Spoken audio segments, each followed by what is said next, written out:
अस्सलाम वालेकुम and welcome to the view with Sajjad Mir. मैं हूं हसन इफ्तिखार और मेरे साथ हैं सजाद मीर साहब। अमीर साहब, welcome to the show. Sir, ये सबसे इम्पोर्टेंट जो इस वक्त आजकल बात चल रही है वो तो ऑब्वियसली इलेक्शंस के बारे में है। बहुत सारी इस बारे में मुख्तलिफ राय हैं। बहुत सारे लोगों से जब मैं बात करता हूँ ऑफ द रिकॉर्ड तो वो ये बता रहे हैं कि शायद इलेक्शन नहीं होंगे, लेकिन इलेक्शन का जो इलेक्टोरल प्रोसेस है वो तो शुरू हो चुका हुआ है। आज से जो इलेक्शन कमीशन है उसने कागजात नामजदगी वसूल करने की जो डेट्स दी हैं वो आज से शुरू हो जाएंगी। लोग अपने कागजात नामजदगी जमा कराना शुरू कर देंगे। ऐसा फील हो रहा है कि बाकी सारी सियासी जमातें, चाहे वो पीडीएम की सियासी पार्टीज़ हैं, पीपल्स पार्टी है, एएनपी है, दूसरी हैं, वो कोई इलेक्शन के लिए तैयार नहीं है। जबकि दूसरी तरफ इमरान खान साहब जो है वो भरपूर तरीके से तैयार हैं, और ना सिर्फ तैयार हैं बल्कि उन्होंने तो टिकट्स बेसिकली अलॉट भी कर दी हुई। यानी लाहौर की एक लिस्ट बड़े दिनों से गर्दिश कर रही है जिसमें बता दिया गया है कि सूबाई असेंबली के जो हल्के हैं उनमें कौन कौन इलेक्शन कहाँ कहाँ लड़ रहा है। आपके ख्याल में जो दूसरी सियासी जमातें हैं वो किसी और चीज़ का इंतजार में बैठी हैं, इलेक्शन की तैयारी के अंदर क्यों नहीं आ रही? असल बात में इमरान ने भी लाहौरी के कुछ सीटें आई हैं। पंजाब बहुत बड़ा सूबा है, सबकी तो अभी नहीं आई, यानी उस तरह की तैयारी तो नहीं। अगर आज नॉमिनेशन पेपर दाखिल करने हैं, फिर वापस होने हैं, फिर उसके बाद स्क्रूटनी होनी है, फिर आपको निशान अलाट होने, यानी कि आप जो एक हफ्ते का वक्त है, जो इतना भी वक्त है, उसी के दौरान सब कुछ करना चाहते हैं। इतनी तैयारी तो पाकिस्तान मुस्लिम लीग नून की भी है, देखा जाए तो। और अगर सच पूछा जाए, आपने कहा सबसे मेन इशू यही है, और दूसरी बात भी आपने ठीक है कि असल में ये इशू है ही नहीं इस वक्त लोगों की नज़रों में। मुझे नहीं लगता कि पाकिस्तान में कोई भी हमारा स्टेक होल्डर जो है वो इलेक्शन देख रहा है, इंक्लूडिंग इमरान खान। इमरान खान ने भी कहा था कि मुझे इलेक्शन होते दिखाई नहीं देते। तो जब आप इलेक्शन की, अब आप कहते हैं ये मैं कोर्ट में इसलिए नहीं आ सकता कि मुझे इलेक्शन कैंपेन से रोका जा रहा है। ये सारे टैक्टिक्स दिखाई देते हैं, लेकिन एहसास यही हो रहा है कि सबको ये ख्याल है, गुमान है, बल्कि शायद यकीन है कि इलेक्शन नहीं होंगे। मीर साहब, लेकिन इस यकीन, गुमान, ख्याल के पीछे क्या रीज़न है? आइन बड़ा क्लियर है, सुप्रीम कोर्ट ने फैसला दे दिया है, इलेक्शन कमीशन ने सुप्रीम कोर्ट का फैसला जो है अधूरा है। सुप्रीम कोर्ट को ये फैसला भी देना था, जो एक तो वही देना था जो हमारे पूछा था उसने, अतर बिन लल्ला ने, कि जो असेंबलियाँ टूटी थी वो इस तरह टूटना ठीक थी, और उनके नतीजे के तौर पर उनको बहाल क्यों ना कर दिया जाए, ये भी दूसरे जज ने कहा, मंसूर अली खान शरीगाल में कहा। और तीसरा, उन्हें जो डिसाइड करना था ना, चलो वो भूल जाते, डिसाइड ये करना था कि इसके बाद जब कौमी असेंबली के इलेक्शन होंगे तो उस वक्त इंटरिम गवर्नमेंट की आइन की शिक कैसे पूरी की जाए। यानी आपका जो बात है वो ये है कि जब कौमी असेंबली के इंतखाबात अक्टूबर में जाके अपने टाइम पे होंगे तो उस वक्त सूबों में, पंजाब में और खैबर पख्तूनख्वा में तो नई असेंबलियां आ चुकी होंगी। तो उस दौरान जब वो इलेक्शन होगा, आइन कहता है कि इलेक्शन जो है वो न्यूट्रल या निगरान सेटअप के अंदर होंगे, तो वहां पे दोनों सूबों के अंदर क्या किया जाएगा? ऑब्वियसली ये तो एक ऐसी है जिसको सुप्रीम कोर्ट को इसका फैसला देना चाहिए। सुप्रीम कोर्ट को इसका फैसला देना चाहिए। सुप्रीम कोर्ट ने अपने गले से उतारा है, क्योंकि एक आईनी बहरान तो पैदा होगा ना फिर जाके। अभी जो मोटर ले लिया, लेने के बाद उनको मालूम हो कि उनके अपने अंदर ही बहुत सी इख्तलाफात मौजूद है। 2 जजेस के बारे में तो पब्लिकली आ गया, चलिए वो तो हो गया। 2 जजेस ने कहा कि साहब हमें शामिल करना शामिल करें, वरना नहीं करें, हमारा ये नोट ऑफ डिसेंट है। चीफ जस्टिस को यही नजर आया साफ तौर पर कि अगर वो शामिल होंगे तो वो अगेंस्ट वोट देंगे, उनको नोट फारिग कर दिया। बाकी 5 जजों में से 3 जजों के बारे में पहले यह राय होती है कि वो हम ख्याल जज से कहा जाता है वो है, वो राय देंगे। तो फैसले के पीछे वो कुव्वत नहीं है जो एक अदालती फैसले के होती है। उसी दिन हमारे उन्होंने फाइज ईसा ने एक मुकदमे में कह दिया कि ये कैसे मेरा बेंच चेंज कर दिया। जी, अगले दिन की बात है कि जब काजी फाइज ईसा साहब आए तो उनका बेंच चेंज हो चुका था उनके साथ। तो जिससे मालूम हुआ कि सुप्रीम कोर्ट जो है ना वो बहुत बहुत यानी कि बिखरा हुआ है। सुप्रीम कोर्ट है, चीफ जस्टिस नहीं है। सुप्रीम कोर्ट है, रजिस्ट्रार नहीं है। रजिस्ट्रार से पूछा कि तुमने केस कैसे बदलते हो मेरा, तुम मुझसे बड़े हो क्या है? उन्होंने कहा जी मुझे चीफ जस्टिस ने कहा था। खुद कहा था? उन्होंने कहा नहीं, खुद तो नहीं कहा था, वो उनके बंदे के जरिए पैगाम पहुंचता है तो वो उनके दस्तों से किया है।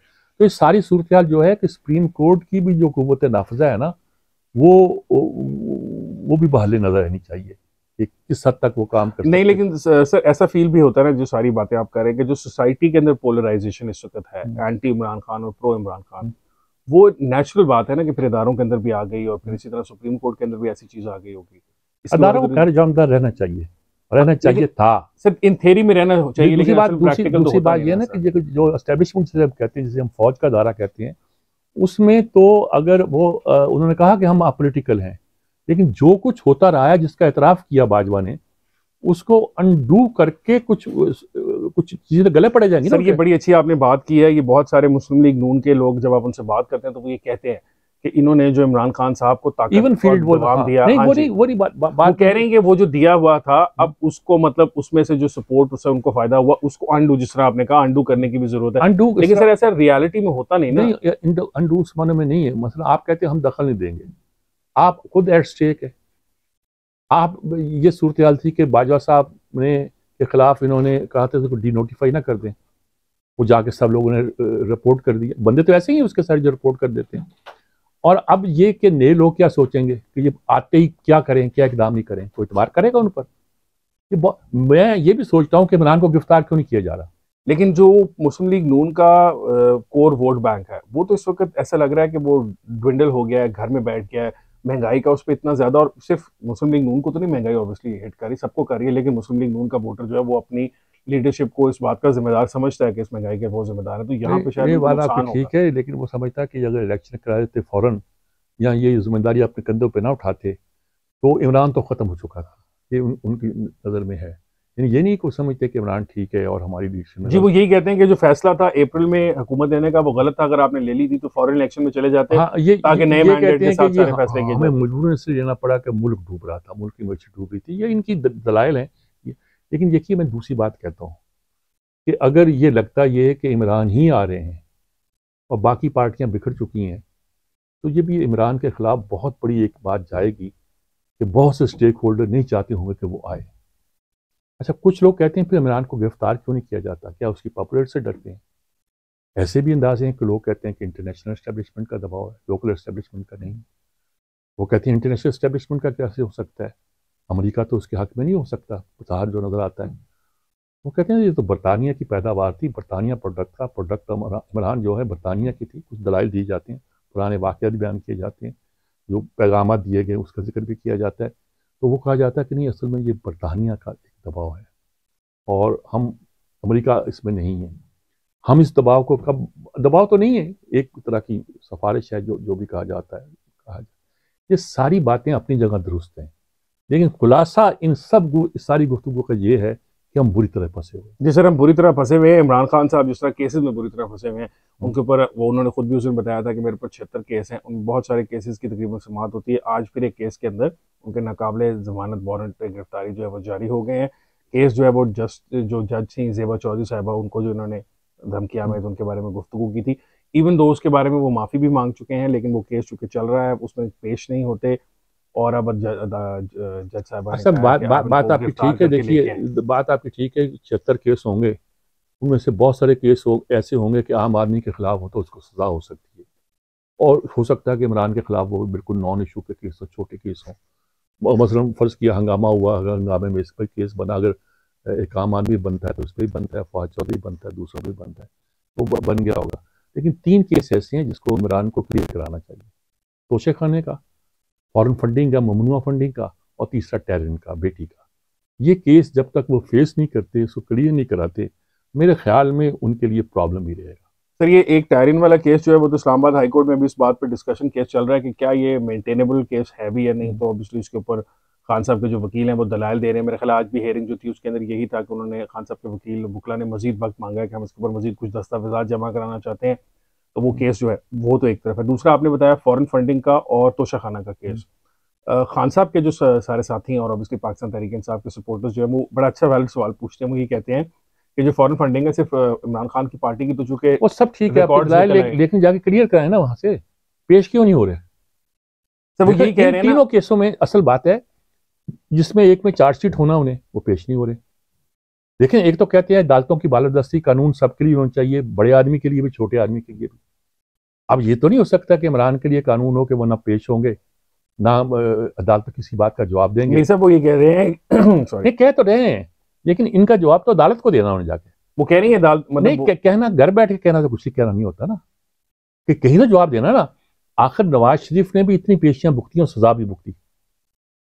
आप चाहें, आप सजा देंगे, आप कहें गलत सजा दी है, हम भी आपके साथ कहेंगे अगर आपके दलाल मजबूत होंगे, सजा गलत दी है। जब नवाज शरीफ को डिस्क्वालीफाई किया गया था, उसी वक्त कहा गया, बहुत से कानूनदानों ने कहा कि ये गैर कानूनी भी है, गैर आईनी भी है। लेकिन आप जाएं तो सही ना।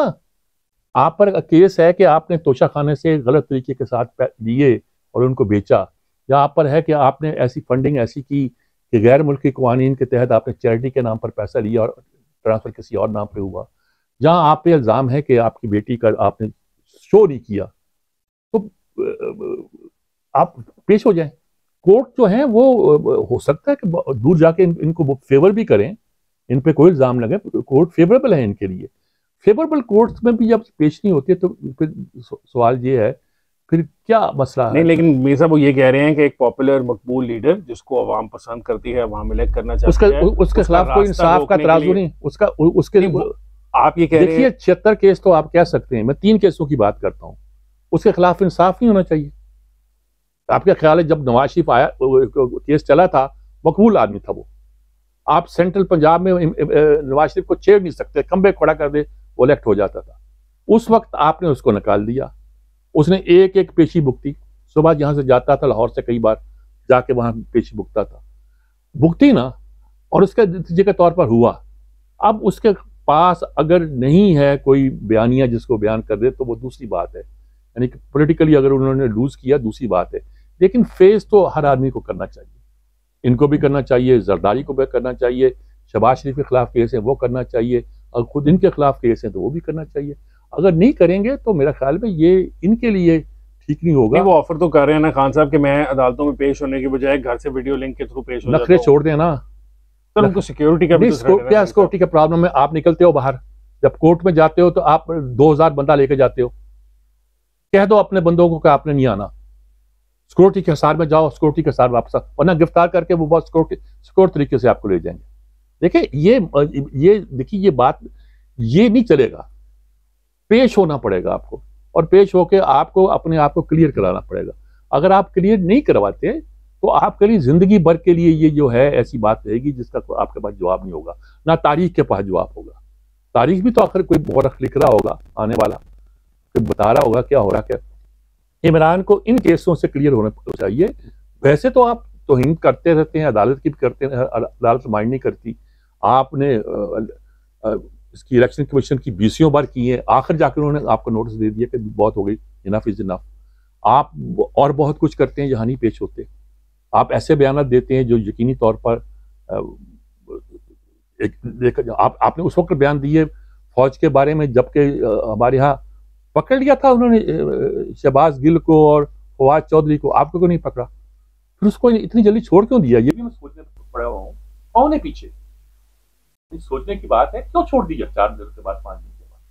ऐसे केसों में तो छोड़ा नहीं जाता, फिर क्यों छोड़ देते हैं? सारी बातें देखने वाली है, गौर करने वाली है। मैं नहीं साइड दे रहा, लेकिन मैं ये कहता हूँ कि 3 केसों में इमरान को अपने आप को बड़ी करार दिलवाना पड़ेगा।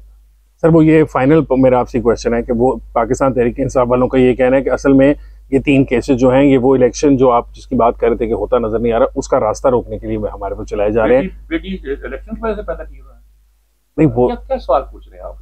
वो कह रहे हैं कि वो पुराना वो कह रहे छोड़ देना, कोर्ट में जाके कह दें जो भी कहना, आज जाए फेस कर लेना। कानून सबके लिए बराबर है। आप कहें या अगर कोई आदमी पॉपुलर है तो उसके खिलाफ इसलिए मुकदमा न चले कि वो पॉपुलर है।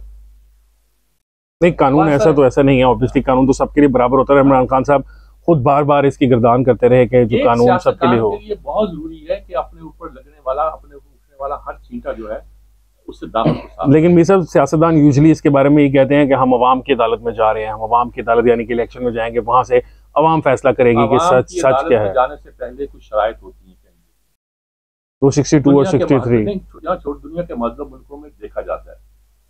दुनिया के महज़ब मुल्कों में कुछ चीजें, अखलाकी गिरावटें ऐसी हैं जिनको नजरअंदाज किया जाता है, लेकिन अपने लीडर के बारे में वो नहीं सोचते। क्लिंटन के साथ क्या हुआ था, लोगों ने माफ नहीं किया था, इम्पीचमेंट होते होते बच गई। यानी अपने लीडर के बारे में वो कोई बात नहीं सोचते। सिर्फ यही नहीं है, करप्शन का इतना सा केस आ जाए तो वो छोड़ते नहीं। उसने चाय पे ज्यादा खर्च कर दिया तो वो उसको पकड़ लेते हैं। उसने किसी चीज में जवाब देना पड़ेगा ना। अभी तो उसका जवाब ही नहीं कोई मांग रहा था, आप रोज हेलीकॉप्टर में क्यों आते थे, हेलीकॉप्टर में क्यों जाते थे, कोई मांग रहा आपसे? वो सिर्फ ये मांग रहा कि आपने खैबर पख्तूनख्वा में आपने जो बेतहाशा इस्तेमाल किया वहां के हेलीकॉप्टर का, वो क्यों किया? वो भी कोई केस है कि नहीं है मुझे नहीं पता। जी वो केस था, लेकिन वो खैबर पख्तूनख्वा गवर्नमेंट ने उसको एक कानून पास करके तो वो कर दिया कि इस्तेमाल किया जा सकता है, पूछा नहीं जा सकता। पूछा नहीं जा सकता वाली बात, इस तरह तो आप बच नहीं सकते। अखलाकियत तो नहीं कहती आपको। मालम जब्बा का केस है, जहाँ वो अपनी जो बस सर्विस है जो लूट के खा गए, पता नहीं कितने लोग इसमें शामिल होते हैं। तो यहाँ भी 3 बनी है पंजाब में, मुल्तान की बनी है, लाहौर की बनी है और इस्लामाबाद मंडी की बनी है और ग्रीन लाइन बनी। इतना हंगामा किया आपने, माशाल्लाह कितनी खूबसूरती चल रही है और आपकी चल ही नहीं पा रही, और पैसे इतने खा लिए और खाए जा रहे हैं और लॉस में भी जा रही है। और कहा हमने सब्सिडी नहीं देनी, हम आवाम से पैसे लेने चलानी है, चला पा रहे आप उससे। मुझे सारी चीजें तो देखो ना, वो बातें मैं वो बात करता नहीं, मैं कहता हूँ 3 ऐसी चीजें जिससे डायरेक्ट, और वो उसके पावर में जब था तब से है, कोई नए केस नहीं आए हैं। जी वो बिल्कुल ऐसे ही है। तोशा खाना वाला जो केस है वो नया है, उनमें तीनों केसेस में से। बाकी जो फॉरेन फंडिंग का केस है तो बहुत पुराना चल रहा था, इलेक्शन कमीशन के पास कितने सालों पड़ी रही। अकबर एस बाबर साहब जिन्होंने वो किया था, वो कितना अर्सा उसके पीछे भागते रहे। आप बिल्कुल ठीक कह रहे हैं, 2 केसेस जो हैं वो ऐसे हैं जो पुराने हैं, और जो तोशा खाना वो है। अच्छा, तोशा खाना को भी हम मीर साहब जरा थोड़ा सा टच करना चाहते हैं। अब प्रोग्राम का टाइम खत्म हो रहा है तो इंशाल्लाह कल इस पर मजीद डिटेल में भी बात करेंगे। बहुत सारे नाम हैं। मुझे हैरत हुई कि जो शौकत अजीज़ साहब थे वो कुछ इतनी ज़्यादा देर के लिए तो पाकिस्तान के वज़ीर आज़म भी नहीं रहे। टॉप लिस्ट पे उनका नाम है। 800 कुछ ऐसी चीज़ें थी जो वो तोशा खाना से वो फैमिली उनकी और उन्होंने ले ली। आप ठीक कह रहे हैं, लेकिन हमारे साथ बेचारे का नाम आ रहा है, उसमें गड़ी रखी, छोटी सी गड़ी थी। बहुत से लोग हैं जो शो ही नहीं करते। जी वो तो तरीका कार है ना कि अगर आपके पास कोई चीज़ आपको मिले, और वो होता भी ऐसे है, अगर आपको कोई यूजुअली जो ये चीज़ें हैं वो तब दी गई जब किसी डेलीगेशन का या कुछ के साथ कोई कहीं गया और वहाँ पे दिया गया, तो वो वहीं से ले लेते हैं और तोशा खाना में जमा हो जाता है, फिर वो एक लेटर लिखते हैं। पहले बेची, पेमेंट बाद में अदा की। अगर उसने 2 करोड़ या कितने अदा किए तो कहाँ से किए? कोई चेक है, मनी टेल है, और ऑब्वियसली वो रकम भी बड़ी है ना आपके पास, वकील कहाँ से दे दिया? जी रकम भी बड़ी है, मतलब ऑब्वियसली 2 करोड़ अगर आपने किसी चीज़ के लिए, और फिर वो पैसे इकट्ठे किए वहां से, सारे चक्कर हैं। मैंने कहा आप क्लियर करवाएं ना, बात खत्म है। बिल्कुल ठीक हो गया सर। अदालतें जो हैं वो आज़ाद हैं और वो क्लियर कराने के लिए मौजूद हैं। अगर खान साहब अपने आप को क्लियर कराना चाहें तो कोई रीज़न नहीं है कि अदालतें खान साहब को क्लियर नहीं करेंगी। आज हमारा प्रोग्राम का वक्त यहीं पे ख़त्म हो रहा है। मुझे हसन इफ्तिखार को और सजाद मीर साहब को इजाज़त दीजिए। इंशाल्लाह आपसे मुलाकात होगी कल एक और प्रोग्राम के साथ। अल्लाह हाफ़िज़।